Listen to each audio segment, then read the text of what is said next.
जी अस्सलाम वालेकुम दोस्तों, अल्लाह पाक तुहानू अपनी पनाह दे विच रखे। ते अज गल करांगे कि किस तरह माँ प्यो दे शर दे नाल कि बच्चे नू सगों हवाशेरी देण दे नाल उन्हां दी जिंदगी खराब हुंदी है। ते गल करांगे भई किस तरह मियाँ बीवी दी लड़ाई जिहड़ी है वो तलाक तक पहुंच जांदी ते किस तरह उन्हें रोकिया जा सकदा है।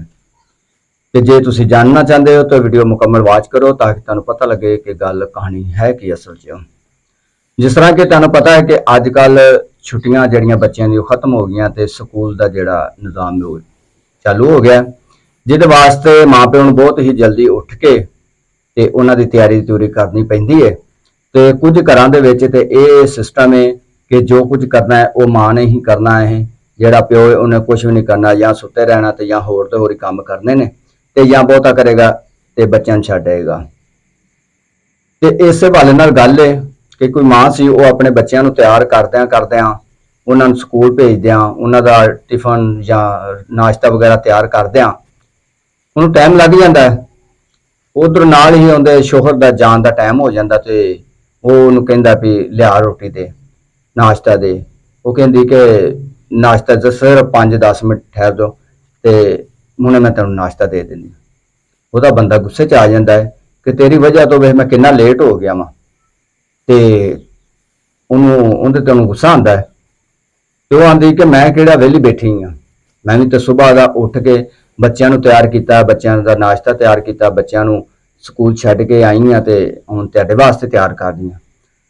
गल करन दा मकसद ये वे भई कुछ वालद जिहड़े होए ने वो कोशिश करा करन कि अपनी बीवी ते जिहड़ा ना हथ वड़ा देन।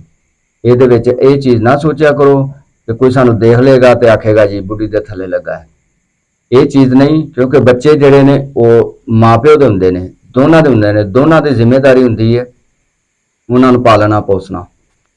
इहदे विच अगर तुसीं उठ के ते ओहदी थोड़ी बहुती हैल्प कर दिंदे जे ते उहदा भी टाइम बच जांदा ते तुहाडा भी टाइम बच जांदा है।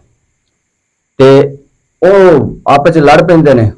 ਉਹ ਕਹਿੰਦੀ मैं भी सुबह ਦੀ ਕਰਨ ਦੀ, ਉਹ ਆਂਦਾ ਵੀ ਤੂੰ ਨਾ ਜਿਹੜੀ ਨਾ ਮੇਰੇ ਨਾਲ ਜ਼ਬਾਨ ਲੜਾਉਣ ਲੱਗ ਪਈ ਹੈ ਤੇ ਤੂੰ ਲੱਗਦਾ ਵੀ ਉਹ ਚੰਨ ਚੜਾ ਲੇਂਗੀ, ਉਹਨੇ ਚਾਰ ਤੋਂ ਚੰਨ ਤੂੰ ਡੇਲੀ ਮੇਰੀ ਬੇਇੱਜ਼ਤੀ ਕਰਨਾ ਹੈ। ਉਹ ਬੰਦਾ ਉਹਨੂੰ ਕਹਿੰਦਾ ਵੀ ਤੂੰ ਇੰਜ ਕਰੀ ਕਿ ਤੈਨੂੰ ਮੈਂ ਹੁਣ ਰੱਖਣਾ ਹੀ ਨਹੀਂ ਤੇ ਤੂੰ ਸ਼ਾਮ ਨੂੰ ਨਾ ਇਥੋਂ ਚਲੀ ਜਾਈ, ਇਥੋਂ ਜੋ ਕੁਛ ਤੇਰਾ ਹੈਗਾ ਨਾ ਲੈ ਕੇ ਤੇ ਚਲੀ ਜਾਈ, ਮੈਂ ਸ਼ਾਮੀ ਤੈਨੂੰ ਇੱਥੇ ਨਾ ਵੇਖਾਂ।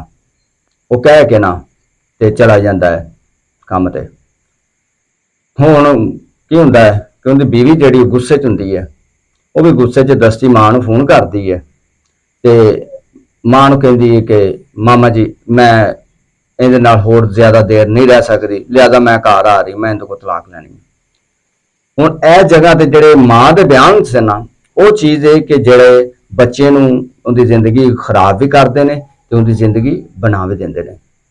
ਹੁਣ ਉਹਦੀ ਵਾਲਦਾ ਦਾ ਅੱਗੋਂ ਕੀ ਜਵਾਬ ਆਂਦਾ ਹੈ, ਉਹ ਆਂਦੀ तेरी ਵੱਡੀ ਭੈਣ ਵੀ ਘਰ ਆ ਕੇ ਆਪਦੇ ਬੰਦੇ ਨਾਲ ਲੜ ਕੇ ਤੇ ਬੈਠੀ ਹੈ, ਕਾਫੀ ਦੇਰ ਹੋ ਗਈ ਤੇ ਹੁਣ ਤਲਾਕ ਲੈਣਾ ਚਾਹ ਰਹੀ ਤੇ ਘਰ ਆ ਕੇ ਬੈਠੀ ਹੈ, ਜ਼ਿੰਦਗੀ ਉਹਨੇ ਆਪਦੀ ਖਰਾਬ ਕਰ ਲਈ ਹੈ ਤੇ ਹੁਣ ਉਹੋ ਹੀ ਕੰਮ ਤੂੰ ਫੜਿਆ, ਇੱਥੇ ਨਾ ਬੜੀ ਖਬਰਦਾਰ ਅਗਰ ਤੂੰ ਇੱਥੇ ਬੜੀ, ਕਿਉਂਕਿ ਤੂੰ ਆਪਣੀ ਜ਼ਬਾਨ ਤੇ ਕੰਟਰੋਲ ਕਰ ਤੇ ਤੇਰਾ ਬੰਦਾ ਐਡਾ ਵੀ ਬੁਰਾ ਨਹੀਂ ਹੈਗਾ ਜਿੱਦਾਂ ਤੂੰ ਪੇਸ਼ ਕਰਨ ਦੀ ਹੈ ਜਾਂ ਮੈਨੂੰ ਦੱਸ ਰਹੀ ਹੈ, ਤੇ ਖਬਰਦਾਰ ਇੱਥੇ ਲੜ ਕੇ ਨਹੀਂ ਆਣਾ।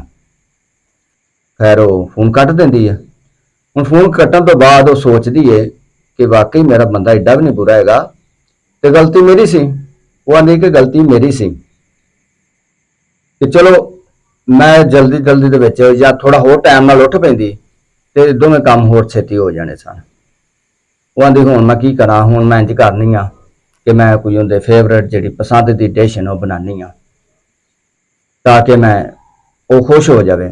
ਹੁਣ ਸ਼ਾਮ ਨੂੰ ਆਂਦਾ ਦਵਾ ਦਾ ਬੰਦੇ ਕੋਲ ਬੈਗ ਵਗੈਰਾ ਫੜਦੀ ਹੈ, ਹੁਣ ਪਾਣੀ ਦਿੰਦੀ ਹੈ, ਉਹਦਾ ਜੋ ਵੀ ਸੀ ਸੁਬਹ ਦਾ ਨਿਜ਼ਾਮ ਗੁੱਸਾ ਸੀ ਉਹ ਖਤਮ ਹੋ ਗਿਆ ਹੁੰਦਾ ਤੇ ਉਹਨੂੰ ਕਹਿੰਦੀ ਕਿ ਮੈਂ ਮਾਜ਼ਰਤ ਕਰਨੀ ਸੁਬਹ ਵਾਸਤੇ ਜੇ ਮੇਰੇ ਕੋਲ ਗਲਤੀ ਹੋਈ ਹੈ।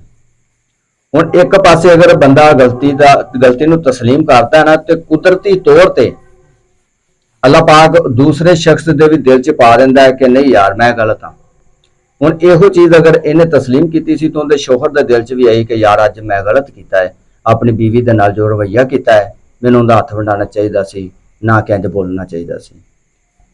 ਉਹਨੇ ਸੋਰੀ ਕੀਤਾ ਤੇ ਨਾਲ ਉਹ ਵੀ ਕਹਿੰਦਾ ਕਿ ਨਹੀਂ ਗਲਤ ਮੈਂ ਸਾਂ ਕਿ ਮੈਂ ਤੇਰੇ ਨਾਲ ਹੈਲਪ ਨਹੀਂ ਕਰਾਂਦਾ ਤੇ ਮੈਂ ਤੈਨੂੰ ਡਾਂਟਿਆ ਜਾਂ ਤੇਰੇ ਨਾਲ ਲੜਿਆ ਵਾਂ, ਗਲਤੀ ਮੇਰੀ ਸੀ।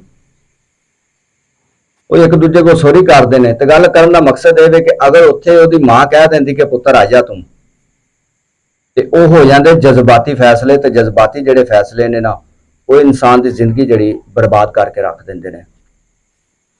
ਤੇ ਇਹ ਕਿਸ ਤਰ੍ਹਾਂ ਉਸ ਦੀ ਵਾਲਦਾ ਨੇ ਉਹਨੂੰ ਅੱਗੋਂ ਸਮਝਾਇਆ ਤੇ ਕਿਸ ਤਰ੍ਹਾਂ ਉਹਨਾਂ ਦਾ ਘਰ ਇੱਕ ਟੁੱਟਣ ਤੋਂ ਬਚ ਗਿਆ। ਤੇ ਕਿਸ ਤਰ੍ਹਾਂ ਬੱਚਿਆਂ ਦੀ ਪਰਵਰਿਸ਼ ਜਿਹੜੀ ਹੈ ਨਾ, ਅਗਰ ਉਹਨੂੰ ਗਲਤ ਪਾਸੇ ਉਹਨੂੰ ਹਲਾਸ਼ੇਰੀ ਗਲਤ ਦਿੱਤੀ ਜਾਵੇ ਤਾਂ ਉਹਨਾਂ ਦੀ ਜ਼ਿੰਦਗੀ ਖਰਾਬ ਹੋ ਜਾਂਦੀ ਹੈ। ਤੇ ਇਹ ਸੀ ਸਾਡੀ ਅੱਜ ਦੀ ਕਹਾਣੀ। ਇੰਜ ਦੀਆਂ ਮਜ਼ੀਦ ਕਹਾਣੀਆਂ ਸੁਣਨ ਵਾਸਤੇ ਜੁੜੇ ਰਹੋ ਸਾਡੇ ਚੈਨਲ ਦੇ ਨਾਲ ਤੇ ਮਿਲਦੇ ਆ ਅਗਲੀ ਵੀਡੀਓ 'ਚ। ਤਦ ਵਾਸਤੇ ਅੱਲਾ ਨਿਗਹਿਬਾਨ, ਪਾਕਿਸਤਾਨ ਜ਼ਿੰਦਾਬਾਦ।